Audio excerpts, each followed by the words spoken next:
तो हम लोग कंप्यूटर का बेसिक फंडामेंटल में डिवाइसेस ऑफ कंप्यूटर पढ़ रहे हैं। डिवाइसेस ऑफ कंप्यूटर में इनपुट डिवाइस पढ़ चुके हैं। अगर आप इनपुट डिवाइस का वीडियो नहीं देखे हैं तो वीडियो का डिस्क्रिप्शन में उन सभी वीडियो का लिंक दे दिया जाएगा, आप वहां से खोल करके उसको देख लीजिएगा। आज के क्लास में हम लोग पढ़ेंगे स्टोरेज डिवाइस के बारे में। तो सबसे पहले समझ लेते हैं हम लोग कि स्टोरेज डिवाइस होता क्या है। देखिए, आप मोबाइल यूज़ किए होंगे, मोबाइल चलाते होंगे और मोबाइल में आपका बहुत सारा फोटो होगा, गाना होगा, म्यूजिक होगा, वीडियो होगा। तो गाना, म्यूजिक, वीडियो ये सब चीज़ आप मोबाइल में कहाँ पे रखते हैं? ये सारा कुछ आप अपने मोबाइल का इंटरनल स्टोरेज या फिर आप मेमोरी कार्ड यानी एक्सटर्नल स्टोरेज में रखते हैं। तो जहाँ पर गाना, म्यूजिक, वीडियो इत्यादि को हम लोग स्टोर करके रखते हैं, उसी को हम लोग कहते हैं स्टोरेज डिवाइस। तो कंप्यूटर में भी स्टोरेज डिवाइस कहा जाता है उन डिवाइसेस को जहाँ पर डेटा को स्टोर करके रखा जाता है। यानी आपका एप्स, आपका गाना, आपका वीडियो, आपका फाइल कंप्यूटर के अंदर जहाँ स्टोर रहता है उसको हम लोग कहते हैं स्टोरेज डिवाइस। कंप्यूटर का जो स्टोरेज डिवाइस होता है ये आपका दो प्रकार का होता है। एक होता है प्राइमरी स्टोरेज डिवाइस और दूसरा होता है हमारा सेकेंडरी स्टोरेज डिवाइस। तो प्राइमरी स्टोरेज डिवाइस और सेकेंडरी स्टोरेज डिवाइस ये दो प्रकार का हमारा कंप्यूटर में स्टोरेज डिवाइस होता है। तो प्राइमरी स्टोरेज डिवाइस किसे कहते हैं और सेकेंडरी स्टोरेज डिवाइस क्या होता है, ये दोनों को पहले हम लोग समझ लेते हैं, उसके बाद फिर आगे बढ़ेंगे। देखिए, प्राइमरी स्टोरेज डिवाइस कंप्यूटर में कहा जाता है कंप्यूटर का अपना मेमोरी को, यानी कंप्यूटर का जो अपना खुद का मेमोरी है उसको हम लोग कहते हैं प्राइमरी स्टोरेज डिवाइस। और कंप्यूटर चलाने वाला यानी कंप्यूटर चलाने वाला जो यूजर है ये अपने सुविधा के लिए जो मेमोरी का यूज करता है उसको हम लोग कहते हैं सेकेंडरी स्टोरेज डिवाइस। तो प्राइमरी स्टोरेज डिवाइस के अंतर्गत आपका ये तीन गो स्टोरेज डिवाइस आता है। एक का नाम आपका हो गया रैम और दूसरा का नाम आपका हो गया रोम और तीसरा का नाम आपका हो गया कैश मेमोरी। तो ये तीन प्रकार का जो मेमोरी है ये आपका प्राइमरी स्टोरेज डिवाइस है। देखिए, प्राइमरी स्टोरेज डिवाइस के अंतर्गत जितने भी मेमोरी आते हैं वो सारा मेमोरी जो है अस्थायी होता है। अपवादित के तौर में रोम जो है एक अस्थायी मेमोरी है, लेकिन बेसिकली अधिकतर आपका जो है अस्थायी होता है। तो अस्थायी और अस्थायी मेमोरी, तो पहले अस्थायी और अस्थायी मेमोरी होता क्या इसको भी समझ लेते हैं। देखिए, कंप्यूटर में अस्थायी मेमोरी ऐसे मेमोरी को कहते हैं जिसमें लाइन कट जाए के बाद भी याद रखता है। यानी कि आप पेन ड्राइव यूज कर रहे हैं तो पेन ड्राइव में आप गाना, म्यूजिक, वीडियो, पिक्चर जो भी आपको लेना है आप कंप्यूटर में लगाते हैं। तो कंप्यूटर में जब लगाते हैं तो उसमें लाइन आ जाता है और उसमें ले लिए और जब उसको खोल करके आप अलग करके रख लिए अपने जेब में तो उसके अंदर जो भी आप लिए सब थोड़ा को मिट जाएगा, वो आपका मेमोरी में रहेगा, यानी पेन ड्राइव में रहेगा। तो जो लाइन कट जाए के बाद भी जो मेमोरी याद रखता है उसको हम लोग कहते हैं अस्थायी मेमोरी। और जो मेमोरी लाइन कटे के संगे संग जैसे लाइन कटा उसे सब भूल जाता है उसको हम लोग कहते हैं अस्थायी मेमोरी। तो रैम और आपका कैश मेमोरी जो है ये अस्थायी मेमोरी है। प्राइमरी के अंतर्गत रोम जो है ये अपवाद के रूप में आपका ये भी एक अस्थायी मेमोरी है। तो सबसे पहले हम लोग रोम को ही समझ लेते हैं कि रोम क्या है और रोम कहाँ पे लगा रहता है और अस्थायी मेमोरी कैसे है। देखिए, रोम का पूरा नाम होता है आपका read only memory. Read only memory, तो रीड ओनली मेमोरी कहने से भी आप समझ गए होंगे कि ऐसा मेमोरी जिसको हम लोग सिर्फ पढ़ सकते हैं, यानी इसके अंदर हम कुछ लिख नहीं सकते हैं और ना ही इसके अंदर का लिखा हुआ चीज़ों को हम मिटा सकते हैं। इस प्रकार का मेमोरी आप कई डिवाइसेस में देखे होंगे। जैसे आप लिफ्ट ले लीजिए, तो लिफ्ट में जब हम लोग चढ़ते हैं तो गौर कीजिएगा आप कैसे टिपते हैं, पाँच तल्ला पे जाना है तो 5 टिप दिए तो लिफ्टवा जो है आपको 5 तल्ला पर ले जाकर छोड़ेगा। अगर बीचा में लाइनिया कट गया, मान लीजिए आप 2.5 तल्ला पे गए और लाइन कट गया, तो लाइन कट गया तो याद रख ले है सब कि 2.5 तल्ला तक हम गए हैं और हमको 2.5 तल्ला और जाना है। यानी कि जो लिफ्ट पे चढ़ा है वो हमको कहा था 5 तल्ला पे जाए के लिए, तो जैसे लाइनिया आवेगा तो लाइनिया आने के बाद वो फिर 5 तल्ला नहीं जाएगा, 2.5 तल्ला अगर चढ़ चुका है तो 2.5 तल्ला और जाएगा, आपको 5 तल्ला पर ले जाकर छोड़ देगा। क्योंकि मेमोरी लाइन कटे के बाद भी याद रखता है कि हमको 5 तल्ला पर जाल कहा था। उसी तरह से अगर वॉशिंग मशीन आप यूज़ कर रहे हो घर में वॉशिंग मशीन देखे होंगे, वॉशिंग मशीन का लोग यूज़ करता है, उसमें टाइमर रहता है। उसमें अगर 10 मिनट या 15 मिनट या 20 मिनट आप टाइम सेट कर दिए कि 10 मिनट कपड़ा को धोना है, तो कपड़ा धोते धोते अगर मान लिया लाइन कट गया बीचे में 8 मिनट में या 4 मिनट में या 5 मिनट में, तो लाइनिया आवे के बाद वो याद रखा कि हमको 10 मिनट कपड़ा धोल कहा था, तो 5 मिनट में हम लाइनिया कट गए थे, तो लाइनिया जैसे आवेगा तो 5 मिनट को लेस कर देगा, 5 मिनट फिर घूमेगा। तो लाइन कट जाने के बाद भी ये याद रखता है, तो इसलिए अस्थायी मेमोरी है। इसमें हम लोग मॉडिफिकेशन नहीं कर सकते हैं। तो इस प्रकार का मेमोरी के अंदर जो भी लिखा हुआ रहता है, इसके अंदर सिर्फ इंजीनियर ही लिखता है। जिस समय डिवाइस को बनाया जाता है उसी समय इसके अंदर इंस्ट्रक्शंस को लिख करके डाल दिया जाता है। तो इस प्रकार का मेमोरी में क्या होता था कि एक बार जो लिखा गया वो फिक्स हो जाता था, यानी उसमें आप मॉडिफिकेशन नहीं कर सकते, उसको आप मिटा नहीं सकते, सिर्फ पढ़ सकते हैं। तो इंजीनियर लोग को लगा तो रोम में कुछ ऐसा सुधार किया जाए ताकि उसमें हम बाद में कुछ मॉडिफिकेशन कर सकें।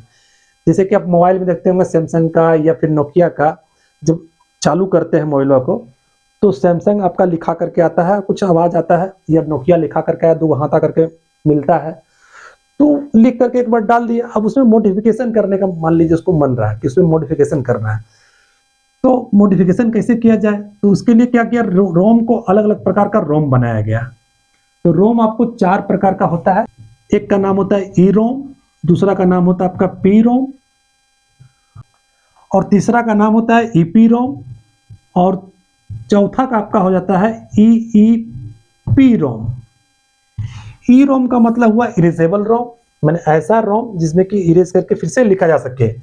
पी रोम हो गया प्रोग्रामेबल रोम, ईपी रोम का मतलब हो गया इरेजेबल एंड प्रोग्रामेबल रोम, और ईईपी रोम जो हो गया आपका इलेक्ट्रॉनिक इरेजेबल एंड प्रोग्रामेबल रोम। तो रोम हमारा 4 प्रकार का होता है। तो चलिए हम लोग रोम के बारे में समझे। अब हम लोग समझते हैं रैम और कैश मेमोरी के बारे में। रैम और कैश मेमोरी, इन दोनों के बारे में हम लोग समझेंगे। ये दोनों प्रकार का जो मेमोरी है ये अस्थायी मेमोरी है, ये परमानेंट याद नहीं रखता है, जैसे लाइन कटा सारा कुछ भूल जाता है। तो चलिए रैम को समझ लेते हैं हम लोग, रैम कैसे काम करता है। क्योंकि कंप्यूटर में जो भी काम होता है सारा काम हमारा सीपीयू परफॉर्म करता है, सारा कार्य को सीपीयू करता है। और हमारा जो डेटा होता है वो सारा डेटा, यानी सारा एप्लीकेशन, सारा गाना, म्यूजिक, वीडियो आपका जो भी है ये आपका हार्ड ड्राइव में, एचडीडी या एसएसडी में आपका सारा एप्लीकेशन, सारा म्यूजिक, सारा वीडियो स्टोर होता है। अब जो कंप्यूटर चलाने वाला है इसको मान लीजिए पेंटिंग करने का शौक है, इसको पेंटिंग करना है।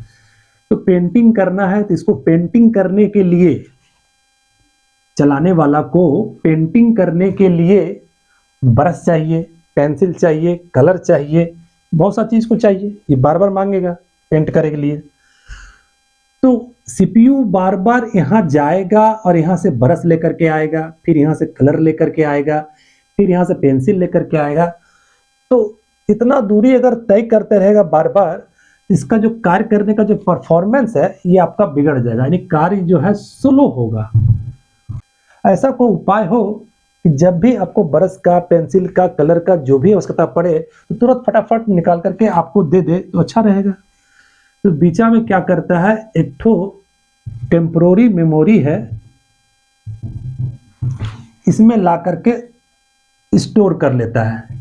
तो पेंटिंग से रिलेटेड आपका जितना भी चीज आपको रिक्वायरमेंट है पेंट करने के लिए, ये हार्ड डिस्क से निकाल करके सारा कुछ यहाँ पे ला के रख लिया रैम में। अब चलाने वाला जब भी जो भी मांगेगा, ब्रश मांगेगा, पेंसिल मांगे, कलर मांगे, रबड़ मांगे, यहाँ से फटाफट निकाल करके देते चला जाएगा। तो सीपीयू का जो परफॉर्मेंस है कार्य करने का ये बरकरार रह जाता है, यानी कि कंप्यूटर का जो आपका वर्क है ये फटाफट होते चला जाता है। ये देखिए आपको जो बताए हैं ये हम कंप्यूटर के भाषा में बताए हैं। अब इसी को देखिए हम आपको बताते हैं अपना घर का भाषा में समझाते हैं ताकि आपको समझ में आ जाए तुरंत फटाफट। जैसे मान लीजिए कि एक आदमी के यहाँ शादी का कार्यक्रम है, तो शादी का कार्यक्रम है तो क्या किया, एगो हॉल बुक किया, एगो हॉल बुक किया, आयकर घारा एजा पर है। अब जितना भी बाराती आएंगे, जितना भी गेस्ट आएंगे उस सभी को इस हॉल में बैठाया जाएगा, यहीं पे खिलाया उलाया जाएगा। तो खाना जो भी बना है खिलाने के लिए, जो भी सारा सामग्री है, घर पे सारा भोजन बनाया गया है, सारा भोजन को सर्व करना है हॉल में, इस जगह पे। तो बाराती यहाँ पे आया, बैठा, खाने का समय हुआ। अब यहाँ से ढो ढो करके ले जाइएगा एक गमला पूड़ी, एक बाल्टी सब्जी। अब बांटते बांटते पुड़िया मान लिया घट गया बीचे में घट जाएगा, तो फिर से आप पुड़िया लेने के लिए यहाँ आइएगा, पहले तो चिल्लाएगा बहुत, आधे जानवे करते कैसे होता है, ये बहुत चिल्लावेगा। तो ऐसा कोई उपाय हो कि सामान को क्यों न यहीं पर अगल बगल में कहीं स्टोर कर लिया जाए। तो यहाँ से जितना भी पूरी था, सब्जी था, मिठाई था, जो भी था, सबको ला करके यहाँ पर स्टोर कर लीजिए और स्टोर करके यहीं से खिलाना स्टार्ट कीजिए। कितना अच्छा रहेगा। जो भी घटेगा फट से लाइए दौड़ करके, फिर से खिला दीजिए, फिर घटा फिर दौड़ के गए फिर लाए। तो लाने में आपको यहाँ सुविधा हो गया, चिल्लाने का मौका नहीं दीजिएगा। ये जो अस्थायी रूप से जो भंडार रूम बनाया गया है, इसी को कहते हैं अस्थायी मेमोरी, यानी कि यही हमारा रैम है। ये टेम्पोररी स्टोरेज डिवाइस है, यहाँ पर टेम्पोरली ला के स्टोर किया गया है। मेन खजानवा तो यहाँ पे है, सारा खाना सब ऐसा बना है, यहाँ पर स्टोर करके लाया सिर्फ खिलावे के लिए। ठीक है, खिला रहा, कहानी खत्म, पियो खत्म, है ना। जिस प्रकार से ये टेम्पोररी स्टोर रूम काम कर रहा है हॉल में, उसी तरह से कंप्यूटर में रैम काम करता है, टेम्पोररी हॉल के तरह, टेम्पोररी स्टोरेज के तरह। यानी जिस एप्लीकेशन को आप चला रहे हैं, जैसे फोटोशॉप का आप वर्क कर रहे हैं, तो फोटोशॉप में जो जो आपको चाहिए, फोटोशॉप का सारा टूल, सारा कलर, सारा कमांड्स ला करके रैम क्या करता है, अपने पास स्टोर कर लेता है। क्योंकि जानता है कि चलाए वाला जो है ये बार बार तंग करेगा कि हमको रबड़ दो, ठीक है, हमको गोरा करे वाला दो, हमको काला करे वाला दो। ये बार बार कितने यहाँ से दौड़ दौड़ के लाते रहेगा। तेजा स्टोर करके रख लिया, यही से आपको देते जा रहा है। ठीक है, इस प्रकार से वर्क करता है रैम हमारा। तो रैम क्या है हमारा, तो रैम एक अस्थायी मेमोरी है, टेम्पोररी स्टोरेज डिवाइस है, जहां पर टेम्पोरली हम लोग डेटा को स्टोर करके रखते हैं।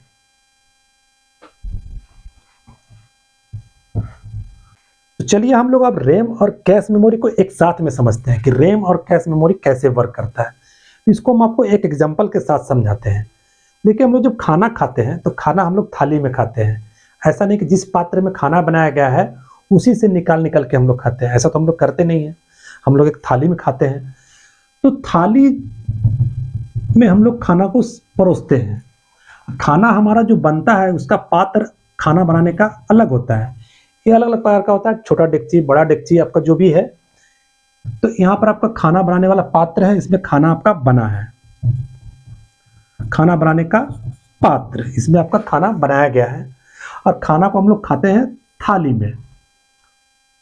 तो दाल, चावल, सब्जी आपका जो भी बना है, इसको आप निकाल के इसमें परोसिएगा, है ना। बिना परोसे कैसे खाइएगा। तो इससे निकाल के आप थाली में परोसिएगा, तभी ना खाइएगा। कैसे खा लीजिएगा बिना परोसले।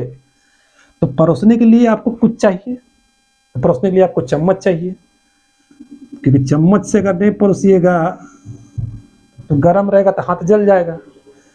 तो चम्मच से हम लोग क्या करते हैं, खाना को परोसते हैं निकाल के। तो खाना परोसने वाला ही मेमोरी है ये कैश मेमोरी।